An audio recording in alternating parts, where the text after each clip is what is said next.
Hey guys, welcome to Inside Boxing Brain, and thank you for tuning in to another video. This video is about Conor Benn. Now, before I get into the video, do hit that like button, subscribe to the channel, and leave me a comment if you're interested in what I'm talking about today. So, apparently, it's eggs. Yeah, that's why Conor Benn failed his drug test. He was apparently eating 36 eggs a day. Sounds about right, doesn't it? Sounds legitimate, sounds accurate, sounds very truthful. And I was actually on Instagram the other day and I saw Conor Benn's picture where he was sticking up his middle finger at the world. And I left a comment on there, essentially saying in summary that I was absolutely ecstatic that he'd been proven innocent. However, I wasn't, very pleased with the result because it didn't seem to provide any conclusive evidence of what investigation had actually happened.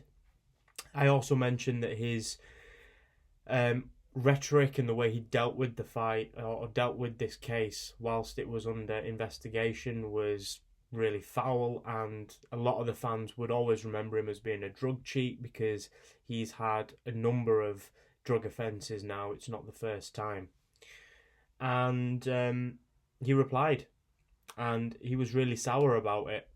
And in his reply, he said, "Who the hell has got time to say this?" And I responded again, very politely, saying, "Well, somebody who's followed your career for a very long time." And the post went viral. There was over 150 comments on it. There were hundreds of likes. And would you believe it? Conor Benn blocked me. Now,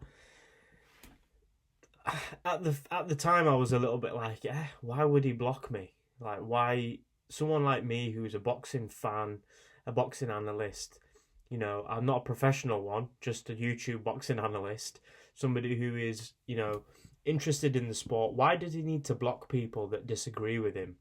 Is it because he's unhappy? Is it because he's angry? Is it because he's a drug cheat and he knows that anybody with a brain cell is going to be able to see through this bullshit excuse that he's given? And I'm sad to say, but I think it's the third one. It's the latter of the three. This whole case, when it first came into the public eye, up until now, has been dealt with horrifically. His lawyers can't be cheap, but the advice that they're giving him is garbage. It's absolute rubbish. He's been putting out little statements here and there saying that, I'm innocent and the redemption is going to be so sweet and everybody who didn't believe in me is going to eat their words. But in reality, I don't think any of the boxing community are really behind Conor Benn at the moment. It makes me think that he's almost trying to play the villain because he knows that he isn't going to be the hero anymore. That support that he originally had and initially had is now gone. It's dissipated. People don't think that he is a clean fighter. It's all too obvious. You just look at his old fights and he's a skinny little guy, and then all of a sudden he bulks up and he's this power punching, lean muscle mean machine. And it's like, hang on, wait a minute. Maybe I should start eating 36 eggs a day. It just makes no sense. He said that there were no adverse findings in his tests. He did want the B test to be, the B samples to be tested, but he was advised against it whilst the investigation was still pending. And the WBC feel that these results are down to his nutritional intake. Now, I think that goes back to who his doctor is. And I did a video a few months ago about Tyson Fury and Conor Benn's doctor, and how he openly admitted that a lot of his fighters or elite fighters or the upper echelon of fighters in the game are all using performance enhancing drugs, and very few of them are clean. So I almost feel that he's trying to shift the blame onto other people in his team.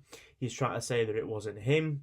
He might have ingested these clomiphene drugs via food. But let's be honest, Conor Benn as a fighter was never an elite fighter.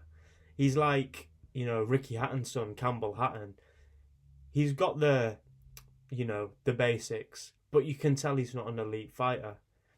And then all of a sudden, overnight, he becomes this power punching knockout artist with one hit knockout power.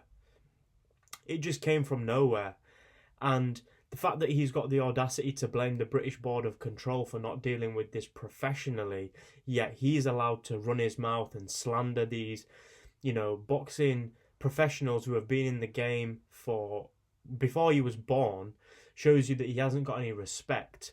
He admitted that he feels that the British Boxing Board of Control have got a vendetta against him because Nigel Benn, Conor's dad, ripped up his British Boxing Board of Control licence because he had issues with them as well. So he feels like this is their revenge and they're out to get him, when in reality they've sanctioned all his fights up until now. They've never had a problem with him.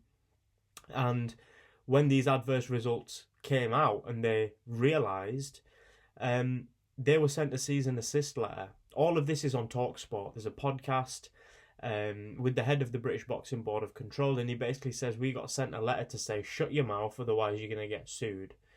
And talking about getting sued, now Conor Benn is launching a £3.5 million lawsuit against the British British Boxing Board of Control. So, in my opinion, I think Conor Benn has completely ruined his career. He's blocking fans. He's blocking people who have supported him for years just because they've got an opinion on his case and they're not kissing his arse. He said to me personally on Instagram, how have you got the time? Do you not have a job? Do you not have a life? And it made me think, looking at those comments, he had replied to almost every single person who was kissing his arse. Yet the one comment that I left him, which was, okay, yeah, it was a bit tongue-in-cheek. I did say I was ecstatic, but the bottom line is that there were some really interesting things in there. And I'm just absolutely gutted I didn't screenshot the chat because I didn't imagine him to block me. But I'm blocked. I can't access his Instagram. I don't know if he's been posting anything else ever since. But I would say, not to sort of guess or pluck numbers out of the air, but over 50% of the boxing community now just do not believe him. The vast majority of boxing pundits, YouTube channels, and what I call professional boxing analysts don't believe him. They're not satisfied with his result, with his outcome, with his explanation. And I think the fact that he was happy to come out after Chris Eubank Jr.'s defeat to Liam Smith and say, you wouldn't have lasted 2 rounds with me, shows that he is just a clout chaser. He wants the notoriety and he wants to be a superstar so much that even though he's got an ongoing case and people know that he's been using drugs, because there were 2 adverse findings that came out of his body, they didn't just miraculously appear in there, they were put in there some way, somehow. He's still got the bottle, the nerve to come out and talk about knocking people out. This sport is dangerous enough as it is, without professional boxers who are role models to kids, behaving in ways which show kids that I don't have to be respectful, I don't have to have any integrity, I can essentially cheat my way to the top. And it's one of the main reasons why I dislike the sport. I love this sport from the bottom of my heart. I'm a major fan of boxing, but there are certain characters within the game that really turn you off and make you think they just need to be banned for life. Take his license off of him, ban him for life, don't ever sanction his fights. If he wants to fight, let him go get sanctioned by some, foreign sanctioning body and fight overseas.